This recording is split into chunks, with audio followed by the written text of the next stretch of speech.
Vale, buenos días. Vamos a hacer nuestra presentación de teoría del conocimiento. Yo soy Anselmo Antonio Arriba Rodríguez, número de candidato 0241-0083, del Colegio Ramírez Maeztu. Yo soy Víctor Vaquero Rafoso, del número de candidato 0241-0101. Y por último, soy el último componente del grupo. Mi nombre es Pablo Manuel Vigara Gallego y mi número de candidato es el 0241-0103. Bueno, el otro día, al salir de clase, los tres nos pusimos a leer la revista Forbes, y es una revista que tiene, entre otras cosas, varias listas, curiosas algunas, otras no. Y nos llamó la atención una en la que se listaban, se ordenaban los hombres más guapos del mundo. El primero de ellos que aparecía en la lista, según el criterio de Forbes, era David Beckham, que seguramente le conocéis, que es un exjugador del Real Madrid y uno de los hombres que es actualmente considerado de los más bellos, más sexys y más todo del mundo. ¿Qué es lo que pasa? Que nosotros no estábamos de acuerdo con este primer puesto. Los demás de la lista nos parecían quizá más guapos que David Beckham. Entonces empezó nuestro debate sobre esta lista. A raíz de que este debate lo vimos interesante, pues nos preguntamos que podría haber una pregunta de ahí, y por eso decidimos utilizar este debate entre nosotros como situación de la vida real. Nos surgieron unas preguntas como si es verdad que David Beckham es el más bello de la lista. A partir de ahí pensamos, ¿es verdad que Beckham es el hombre vivo más bello? Porque en la lista, ¿por qué nos han tenido en cuenta a nosotros? ¿O por qué no han tenido en cuenta a cualquiera de los que estamos aquí, ¿no? Y por eso empezamos a ver qué criterios utilizaban para definir el orden de la lista. Es decir, cómo han determinado el orden de las personas, cómo han valorado quién es más guapo que el otro, quién va primero y quién va después. Porque es así, el orden. Así que la belleza se puede medir. Teniendo en cuenta que la belleza es un concepto abstracto, hemos llevado esta pregunta al mundo de teoría del conocimiento, teniendo como pregunta de conocimiento... Sí puede ser medido un concepto abstracto como es la belleza. Es decir, esta es la pregunta de conocimiento de la abstracción llevada al conocimiento. Entonces vamos a utilizar la belleza como concepto abstracto. Vale. Bueno, primero vamos a ir a lo largo de la presentación, vamos a dividirla en tres partes. En primer lugar, la primera parte la explica Pablo, que es sobre... Y en la primera parte vamos a empezar con el análisis de esta pregunta de conocimiento, vamos a estar desarrollándola por partes poco a poco, y en la primera parte vamos a analizar esta pregunta de si la belleza se puede medir desde la forma de conocimiento de la razón, es decir, a través de la razón y dentro de las matemáticas. Vamos a ver si se puede, es decir, medir a partir de números y a partir de algoritmos y formas matemáticas, utilizando siempre la razón como forma de entenderla. Si comenzamos con el análisis, ya los griegos fueron de los primeros en establecer un concepto de belleza. Establecieron un canon que se basaba principalmente en la proporcionalidad, en la que la cabeza era la octava parte del cuerpo, y la simetría. Esas proporciones también se las... Disculpa un segundo, canon precisamente significa la medida. O sea, ¿dónde está el criterio o medida para decir que una cosa es bella, ¿no? Canon es medida. Y ahí establecieron la cabeza como la medida del cuerpo y tenía que ser 8 veces. También centraban su concepto de belleza en la simetría, ¿no? Y las proporciones se ponían en la mano y en diferentes partes del cuerpo. Bueno, y pues algunos han creído que esto es algo que se quedó en el pasado. Descubrimos también que hay un concurso que se celebró hace un año en Estados Unidos, en el que se presentaban 8.000 concursantes y estaba prohibido que fuesen con maquillaje o con ropa ampulosa excesiva, de manera que lo único que se tenía en cuenta, lo único que calificaba el jurado, era la simetría de sus redes faciales. Por eso nosotros hoy aquí vamos a recrear este concurso y vamos a hacer este concurso en nuestra pequeña escala del instituto, es decir, vamos a valorar quién es más guapo o menos guapo aparte de las matemáticas, como se hacía en este concurso, no viendo si a mí me parece más o menos, sino quién va a ser más simétrico, quién va a ser más exacto, quién va a ser más proporcional entre sus relaciones del cuerpo. Entonces por eso vamos a pedir si alguna voluntaria, 3 voluntarias, así, o voluntario, si quiere, voluntaria, ¿alguien? Venga, Marina, Marina. Y te dejamos a ti también si quieres. Se ponen aquí las voluntarias. Entonces voy a ir explicando el experimento. Hemos creado un pequeño algoritmo, un pequeño software informático que va a funcionar a través de la siguiente fórmula, que va a valorar distintos conceptos, como por ejemplo la distancia que tiene entre los ojos, las orejas, su boca y un índice de simetría que considera un juicio holístico en función de todos los rasgos faciales que van a tener. Para ello vamos a hacerles algunas fotos, mis compañeros van a ir colocando ahí. Acercad más allá al centro para que lo vean bien. digamos, este Sí, fondo no, para... se giran a mí, por favor. Subo un poco más así más la manita para que se vea bien ahí. Así, retirar el pelo de la cara. Bien. Así. Entonces, vamos a ver si analiza el software, manda al ordenador, si lo reconoce. Lo mando. Ahí la tenemos. A Primera ver, oye, qué concursante. bien ha salido. Vamos a ver. Oye, ¿no le habéis puesto algún Photoshop? Vamos a ver si la analiza el software, a ver qué puntuación nos la acepta. La tenemos analizada y las puntuaciones que la van a dar la primera concursante, ahí las tenemos. Enhorabuena, Alicia. Ha sido valorado el software. Vamos a ir con la segunda concursante que estamos valorando, como he dicho antes, distintos parámetros matemáticos racionales que solamente están dados por números como está ahí. Por el de los ojos, un coeficiente. Está tomando la foto también. Vamos a ver, muy bien. Vamos a ver si el software la reconoce. Y aquí la tenemos a la tercera participante. Ha salido un poco oscura, ¿no? Sí, claro. En la siguiente yo creo que debería irse más hacia la luz. Para que el sol le dé mejor. Claro, Azucena, ponte. Un momento. ¿Esto quién era? Vamos a ver la puntuación que la da, ya la tenemos ahí localizada. Muy bien, enhorabuena, Azucena. Tenemos ahí su índice de simetría, la boca, la puntuación. Y vamos con la última participante de nuestro concurso. Poneros en la luz. Vete aquí más a la luz, por favor, para que se te vea bien. Porque si no... Dale un poquito de flash de todas Sí, formas. no, también, aquí. Vale, mejor pongo el flash. para que se haga de todas formas bien también. Perfecto. Y a ver si la está reconociendo, la tenemos ahí pero ya. Uy, ha salido un poco con demasiada luz ahora, el flash se ha notado. Pero bueno, vamos a ver si la reconoce nuestro software. Aquí la tenemos reconocida. Y por último vamos con las puntuaciones de la última participante.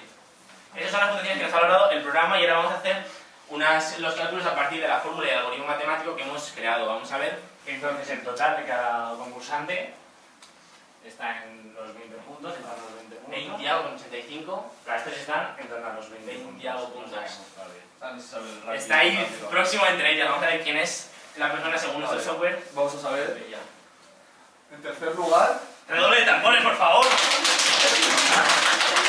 ¡Alicia Soria! ¡Enhorabuena, Alicia! 22,85, por favor. Enhorabuena, muchas gracias. Puede ir a su sitio, por favor. 22,85 puntos, no es una puntuación nada mala para el tercer puesto. Vamos con la ganadora, directamente. Sí, sí. Ahora no, ¿vale? redoble de tambores mucho más fuerte. Redoble de tambores, por favor. En primer lugar.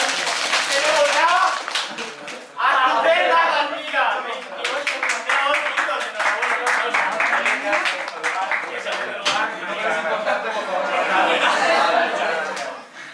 Están muy igualadas, ¿eh? Sí, sí. Son simétricas, más que nada. Vale, pues. Vale, bueno, entonces con este experimento lo que hemos visto y hemos podido comprobar es que a través de la simetría y de la racionalidad de los números podemos ordenar, de cierto modo, la belleza. O quién es más simétrico que quién, o qué obra es más simétrica que qué obra. Sin embargo, ¿creéis que la simetría, la razón, es la única determinante para establecer la belleza? ¿Qué pensáis? solamente algo bello si es simétrico. No, no. O Sí, sí. es así. Hay una obra de arte del famoso pintor Kandinsky en el que no guarda ninguna simetría, como podemos ver, amarillo, rojo y azul. Es una figura de arte abstracto que nos despierta una belleza interior y no sabemos por qué. No obstante, a mucha gente esto le puede parecer bonito o bello, pero no a todo el mundo tiene por qué parecérselo. Esto pasa con cualquier cosa. El gusto no es algo que sea único para todo el mundo, es decir, a alguien le puede encantar algo que a otra persona le parece horrible o que a otra persona simplemente le parece indiferente. Entonces de aquí derivamos a nuestra tercera parte de la presentación. ¿Qué consta de...? Bueno, como a pesar de que algo sea simétrico o racional o perfecto matemáticamente, no tiene por qué gustarnos. Y por eso hemos considerado que una parte importante es el análisis de la belleza a través de las emociones, a través de lo que sentimos, de lo que percibimos y sobre todo a lo largo de la historia, de cómo ha ido variando estas emociones, esta forma de entender la belleza a lo largo de la historia. Y yo creo que es algo que seguramente que le resta un poco de importancia quizá al experimento que hemos hecho antes de las proporciones, de la simetría y de las matemáticas dentro del este. Por eso vamos a ver una pequeña evolución de la mujer a lo largo de la historia y cómo ha variado este ideal de belleza, esta perfección matemática, cómo ha ido cambiando en función de los años. Vale, primero tenemos dos ideales de mujer, de Grecia y Roma y de la dinastía Han, que son prácticamente coetanos en el tiempo. Entonces, podríamos decir que la belleza se entiende como dependiendo del tiempo. Pero como vemos aquí, la dinastía Han y Grecia y Roma están muy separados en el espacio. Así que las sociedades también determinan mucho lo que entendemos cada uno por belleza. Bueno, siglos y siglos después, en el Renacimiento y en la época victoriana, las mujeres han evolucionado, dependiendo de como ha dicho Víctor, el espacio, pero también en el tiempo. En el Renacimiento y la época victoriana se dieron el Renacimiento en Italia y en la época victoriana en Gran Bretaña, por lo que el espacio en realidad es bastante cercano, ¿no? Como hablábamos antes, de Asia y Europa. ¿Esto qué nos dice? Pues su cercanía en el tiempo es lo contrario que antes. Han evolucionado, estando cercanos en el espacio, pero alejados en el tiempo. Es decir, dependiendo del tiempo, también hay una distancia entre los cánones de belleza y cómo se entiende la belleza, en este caso las mujeres. ¿Os parecen bellas estas mujeres? Ahora mismo no es lo que llamaríamos una chica guapa o una chica bella, ¿no? Aquí ahora mismo estas señoras quizá no lo pensaríamos y por eso actualmente ha cambiado el canon de belleza a la mujer en la actualidad, que no tiene nada que ver, a pesar de la corta distancia en comparación con Grecia y Roma y con la época victoriana. En la época victoriana y la mujer de la actualidad hay muy poca diferencia. En la época de las supermodelos, de estar más delgada, del moreno, que como vemos cambia mucho. Es decir, hay muchos parámetros que no se han considerado a partir de las matemáticas, pero que hacen que una mujer sea bella o no sea bella, una persona o un cuadro, como por ejemplo el color de la piel, que antes ser morena era una aberración y ahora estar morena significa un síntoma de bonanza, de que vas a la playa, de muchas cosas. Por eso vemos cómo está evolucionando esa belleza en función de la época del tiempo, como ha dicho. Vale, entonces, este concepto de belleza se viene determinado por los hechos históricos. Los hechos históricos entre países pueden generarnos un pequeño rechazo hacia los países en los que tienes conflicto. Por ejemplo, los musulmanes, como todos sabemos, tienen un carácter más violento y nos puede generar un tanto de rechazo. Al ver a una persona musulmana, a nosotros no nos gustaría tanto. También viene determinado por la intrahistoria. Es un término de Miguel de Unamuno que se basa en nuestro día a día. Nuestro día a día determina nuestro gusto. Por ejemplo, si nosotros tenemos un amigo que ha tenido una novia, esa novia no nos va a resultar guapa a nosotros, entonces vamos a buscar cada uno nuestro ideal de belleza dependiendo de nuestro día a día. Otro factor que influye en el concepto de belleza es la educación. Como sabemos desde Sócrates, la educación se ha considerado una de las cosas más importantes que influyen en las personas. Y dependiendo de la educación que hayas recibido, la paideia, como dirían los griegos, tu forma de ver las cosas va a ser distinta. Y un último factor que hemos analizado sería la nacionalidad, la época y la edad. Es decir, refiriéndose a los hechos históricos, no te va a dar lo mismo dónde hayas nacido, en qué momento hayas nacido, como hemos visto con las mujeres, o la edad que tengas, pues está totalmente relacionado con el momento en el que hayas nacido. Por eso, si empezamos a ver un poco más este tema de la identidad de la belleza en Renacimiento, nos damos cuenta que en realidad lo que más influye es la moda del momento, es decir, dónde estés y cuándo estés, y eso es lo que va a hacer que se vea que algo es bello o algo no es bello independientemente de si es totalmente perfecto, simétrico o no. Es decir, ese concepto de moda, que es lo que llamaríamos ahora mismo la moda, que actualmente hay incluso varias a la vez, es lo que nos hace ver que algo es bello o no es bello. Por ejemplo, lo que he dicho antes de los morenos hace que una persona antiguamente en la época clásica, si era morena, significaba que era un campesino que trabajaba en el campo, que le quitaba, ya no solamente sino físicamente, sino también nos vamos a unos rasgos que ya no incumben solamente lo que es la parte física. Y en cambio actualmente sí importa el ser moreno o no y da puntos a favor. Igual pasaría con, ya no solo, sino también con el volumen del cuerpo. El peso, que anteriormente una persona que estuviera más rellenita, digamos, significaba que también era de la alta esfera del mundo. En cambio ahora todo lo contrario, cuanto más rellenito seas o más peso tengas, significa quizás que estás no tan bien cuidado tu cuerpo, que es a lo que digamos. Por eso llegamos como a una última pregunta de conocimiento, podría ser, que es... ¿Eres más bello cuanto más cerca de la moda actual estés? Creo que venimos hablando un poco al final. Por eso, antes de llegar a nuestras conclusiones y entrar un poco en lo que es el debate, si tenéis alguna pregunta o sobre la belleza, vamos a hacer una pequeña panorámica y recapitulación de todo lo que hemos estado diciendo en forma del esquema de teoría del conocimiento. Ya que, como hemos dicho, hemos empezado con la situación de la vida real, que la que hemos considerado como la lista de Forbes de los hombres más guapos del mundo, y a través de varias preguntas que nos han ido llegando a la abstracción, pasando del mundo real al mundo de TDC, hemos llegado Dilo más despacio, nuestra no te entiendo. pregunta de Empieza conocimiento. otra vez. Empieza la lista Forbes, a Es ver. decir, nuestra situación de la vida real ha sido la lista Forbes de los hombres más guapos del mundo, y a través de varias preguntas pequeñas hemos ido abstrayendo poco a poco la idea de conocimiento del mundo real al mundo de TDC, llegando a una pregunta final que era si puede ser medido un concepto abstracto como es la belleza. De aquí hemos ido desarrollando poco a poco hasta llegar a las conclusiones que vamos a exponer ahora a través de varios puntos. El primero ha sido que las matemáticas, la racionalidad, la razón nos ayudan, nos dan la forma de poder medir y organizar distintos elementos entre bello y no bello. Nos dan un orden, una clasificación de forma cuantitativa para organizarlo. Pero también hemos visto que esta simetría, esta razón, no determina en absoluto. Porque como hemos visto en el cuadro de Kandinsky, que no guarda la simetría, nos podría parecer bello y totalmente comprensible. Por último, también hemos podido observar con la evolución de la mujer y con los distintos factores que afectan a la concepción de la belleza, que no tiene por qué siempre ser algo simétrico, ni ser algo valorado en... perdón, y ser algo más valorado en lo que una persona ha vivido, dónde ha vivido, en qué momento y cómo le han enseñado su educación, su intrahistoria. Y teniendo como estos tres principales ejemplos que hemos ido desarrollando durante esta exposición, llegamos como a unas interesantes tesis o afirmaciones finales que podríamos decir que son como las conclusiones o las respuestas a la pregunta que vamos a intentar aplicar ahora a nuestra situación de la vida real, a ver si es verdad que se cumplen o no. La primera que hemos dicho sería respecto al primer ejemplo, que hemos dicho exactamente que se puede ordenar a través de las matemáticas unas personas entre más bellas y menos bellas, a partir de los órdenes, igual que hemos hecho nosotros con nuestro algoritmo, o se puede hacer con cualquier otro algoritmo que se establezca, se puede ordenar, pero ese es el tema, que se pueden crear distintos algoritmos. Por eso, tenemos nuestra segunda tesis. Los números no limitan entre lo bello y lo no bello, simplemente nos dan un orden que nosotros perfectamente podemos estar en desacuerdo, ya que las matemáticas no pueden entrar en nuestra cabeza.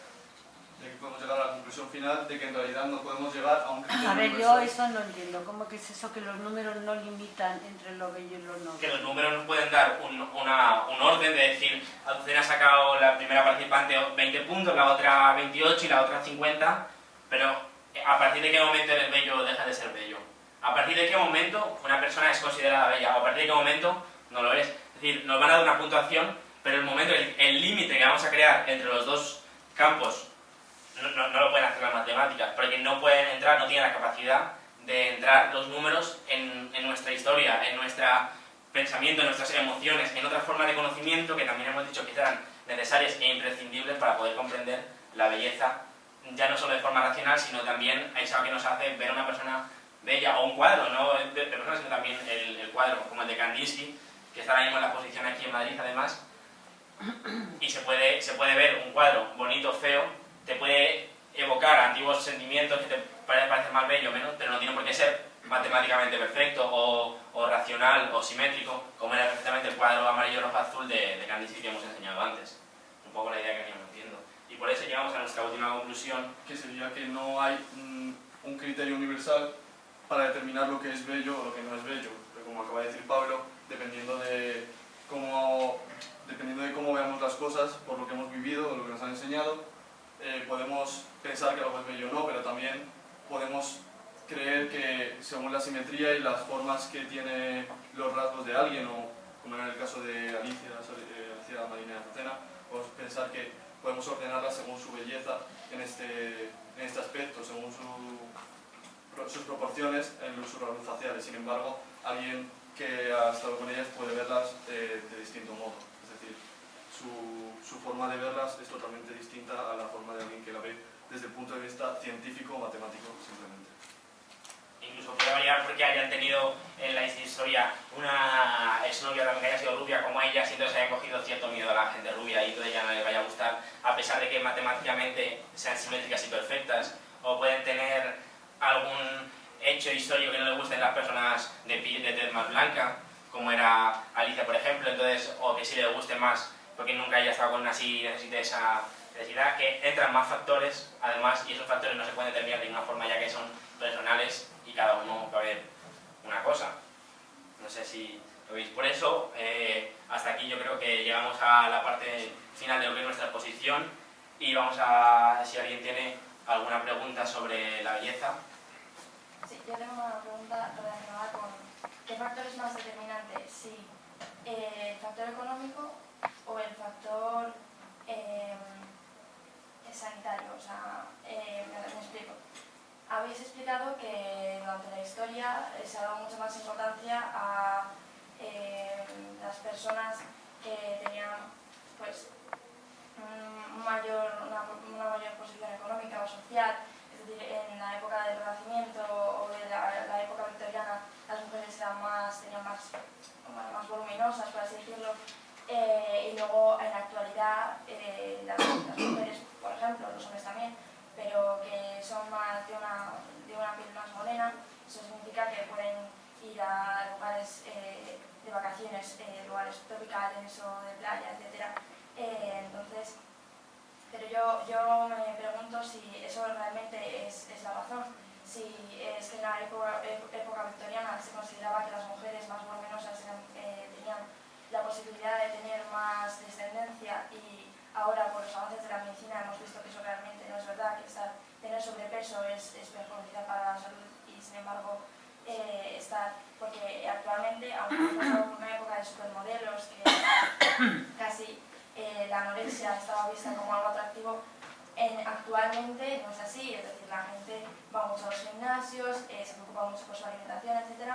Y eso yo creo que viene dado por un desarrollo de la medicina muy importante que hemos estado viviendo durante este último siglo y el actual. Entonces, ¿cuál es la pregunta, Pablo? Pues, ¿qué creen? Si realmente, como han dicho ellos, la belleza viene determinada por la situación económica, o si es si se le da más importancia a realmente la salud y que una mujer o un hombre puedan tener más descendencia, que sean humanos más sanos. Un juicio económico o biológico sería, ¿no? Claro.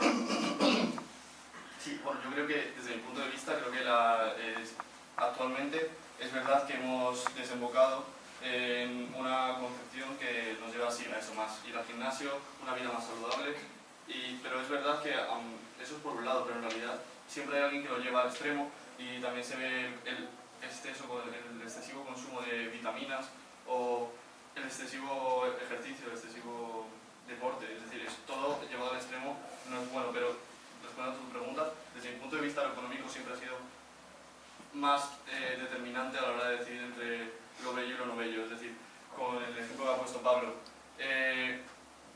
es verdad que el moreno significaba lo de los trabajadores, y el que se quedaba en casa tenía que estar blanco, y eso significaba, o sea, en realidad lo que significaba era que tú tenías una posición social, que estabas en tu casa, que te estaban trabajando para ti, y tú no te estabas poniendo moreno porque no te estaba dando el sol. Es decir, tú estabas o debajo de tu sombrilla o en tu casa tranquilo, esperando a que te viniesen con la cebada recogida, y luego tú la vendías a no sé quién.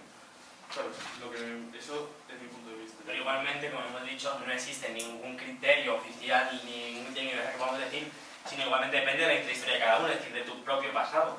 Porque una persona del campo va a tener más en consideración de decir, esta persona me va a sacar del campo, esta persona tiene dinero porque es blanca, entonces le puede atraer más a una persona blanca. En cambio, una persona, el rey del Antiguo Testamento, ¿para qué va a querer una persona que tenga más dinero que él? Va a ser mucho más difícil. Quizá va a buscar más otro tipo de interés, que es lo que estamos hablando de, en función de tu intrahistoria, vas a elegir y te va a parecer más bella una persona u otra. Por ejemplo, si tú eres el rey, vas a buscar más tener una descendencia con una persona que esté más sana, que sea más rolliza, más que si estás en el pobre campo, que tu principal objetivo no es tener hijos, sino eso te da más igual, digamos, sino es poder ascender a una escala social superior y poder tener una vida mejor. Entonces, la forma de hacerlo es con eso. Entonces, ahí te puede, ese hecho de la intención de mejorar tu posición social te puede hacer que condicione tu forma de ver la belleza y tu forma de entender lo que es bello y lo que no es, a partir de distintos análisis. Y yo creo que la economía lo que ha hecho ha sido forjar ese ideal de belleza que hemos tenido durante toda la historia. Lo que pasa es que, como tú has dicho, la medicina, viendo lo perjudicial que podría ser la falta de vitamina D por el sol o el sobrepeso, sí que nosotros hemos tendido a un desarrollo de eso. ¿Eso qué ha sucedido? Que el cuerpo humano, como lo veíamos, ha evolucionado. Así que nosotros sentimos más gusto por lo nuevo, lo novedoso. Y como lo novedoso es ir en contra de lo pasado, entonces nosotros vemos una persona morena como una persona que está en forma mucho más bella que una que... Miguel. Pues, creo que antes... A ver, es más alto, Miguel. Antes Pablo estaba diciendo, entonces estás diciendo que la belleza en cierta manera es por interés, o sea, nos parece alguien más bello según nos interese más estar con esa persona. O sea, quiero preguntar si te parece que es un criterio de la belleza, el interés. Es un factor determinante. Hemos dicho que factores determinantes en la belleza eran los hechos históricos, la intrahistoria, es decir, el pasado personal de cada uno, tu educación y tu necesidad, tu nacionalidad. Es decir, esos criterios condicionan en cierta medida lo que a ti te parece más bello o menos bello. No simplemente es un interés económico, sino lo que hemos dicho. Tú, por ejemplo, has tenido antes una pareja que ha sido con unas determinadas características físicas y has acabado mal con ella. Eso quizá, ese hecho te va a determinar luego a la hora de buscar una siguiente pareja, decir, este tipo de estética, de físico, va a condicionar tu forma de ver la belleza o no. Entonces, no solamente si no es tu interés económico, sino que también hace eso, igual que ocurre con con tu pareja del anterior o con tu trabajo actual, de decir, quiero una así, o igual ocurre simplemente muchas veces con tus intereses. Es simplemente una persona que juegue, si juegas al fútbol, que juega al fútbol como tú y te pueda llevar a ver partidos, vas a tener más feeling con ella y eso va a hacer también que la veas más guapa. Dicen también que el amor es ciego, ¿no? Que muchas veces no importa. No, pero sí es verdad que cuando conoces a alguien, por lo menos a mí me ha pasado en mi grupo de amigos, que vemos a alguien desde fuera que, o sea, hablando de esa persona, dices, joder, qué feo es. Pero luego, cuando le empiezas a conocer o te empiezas a llevar con él, lo empiezas a ver de otra manera y dices, ¿por qué piensas en algún momento? Y es como que al conocer a alguien y si te llevas bien con esa persona, tu forma de ver cambia. Sí, porque una vez que conoces también el interior, también la persona más bella por un interés. O sea, yo por lo menos creo que no. No, lo que hace el interés es fijarte en esa persona. Tú dices, me interesa. Entonces te fijas en esa persona y puede ser que, conociéndola, te lleve a que no te atrae nada, no te parece bella como persona, tanto física como interiormente, pero también puede ser que evolucione a un mayor concepto y lo idealices, o sea, que te guste mucho más. Que, bueno, habéis dicho que como que nuestro gusto de belleza o nuestra concepción de belleza depende de nuestra historia, pero si creéis que estemos completamente sugestionados o expuestos a un ideal de belleza que puede ser distinto al nuestro, puede tener el suficiente poder como para hacer cambiar nuestro propio gusto o nuestros propios intereses de lo que buscamos.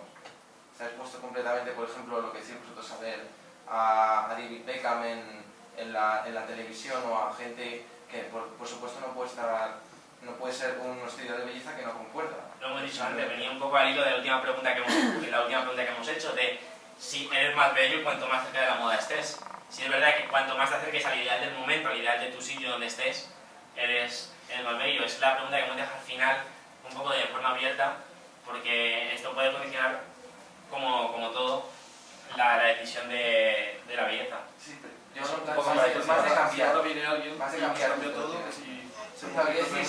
que estemos completamente dispuestos a decir esto es lo bello, esto es lo bello, esto es lo bello, puede realmente cambiar nuestra propia concepción de belleza. Tú en principio decir, bueno, esto no me parece hermoso, pero que estés completamente viviendo esta respuesta a los medios que dicen David Beckham es lo más bello del mundo, que al fin acabes creyendo que eso es cierto, es decir... Tu sello histórico que cambia, en el punto que hemos dicho que hacía que cambiara tu forma de entender la belleza en los hechos históricos.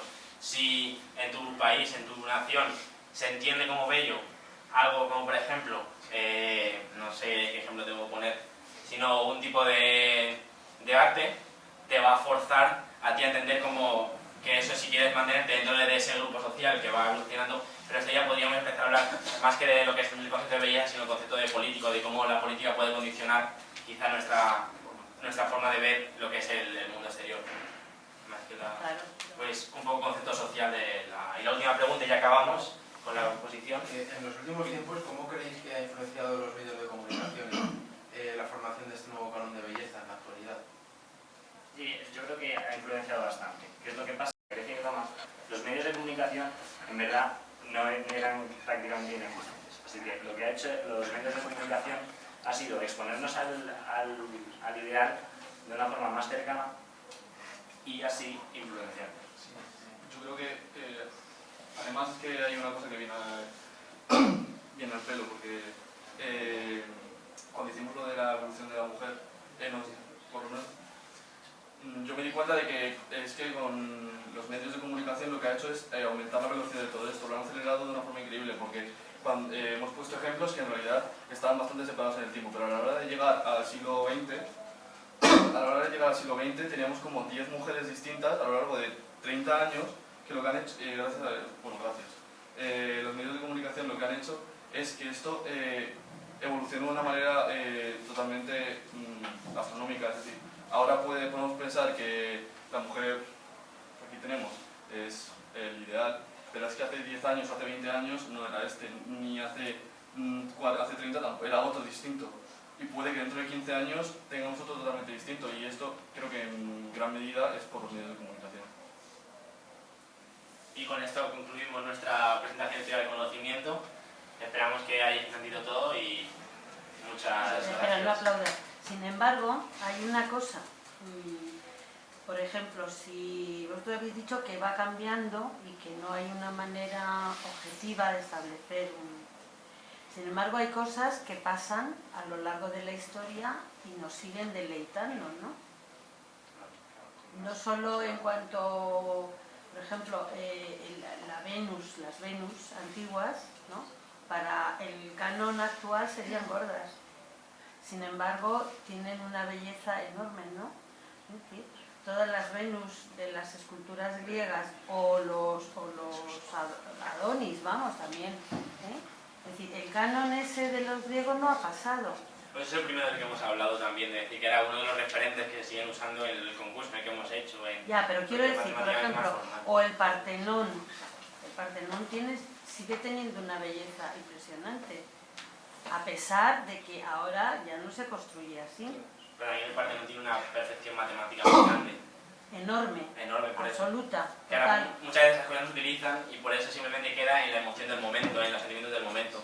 A mí esas obras que se consideraban mucho más el tema formal y el tema matemático han trascendido un poco más, porque eran más exactas, más proporcionales, más simétricas, como hemos empezado.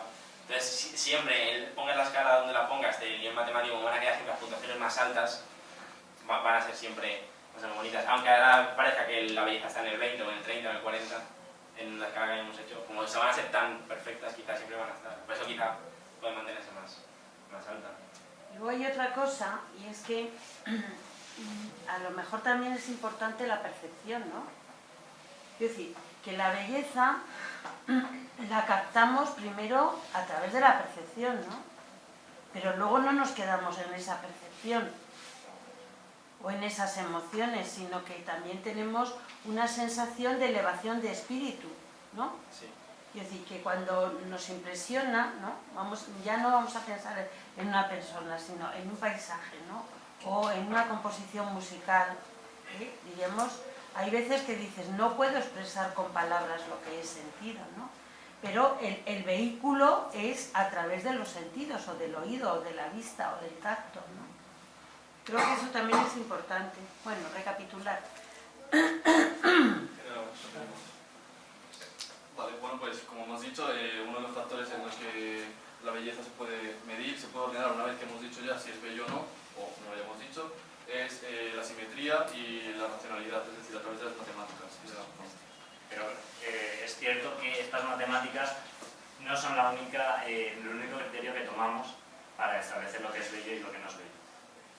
Sino que depende de muchos factores, como ha dicho Paloma, y lo que hemos comentado nosotros antes, que hace que cada uno considere su límite entre bello y no bello de forma distinta, pues es un criterio universal. Así que muchas gracias.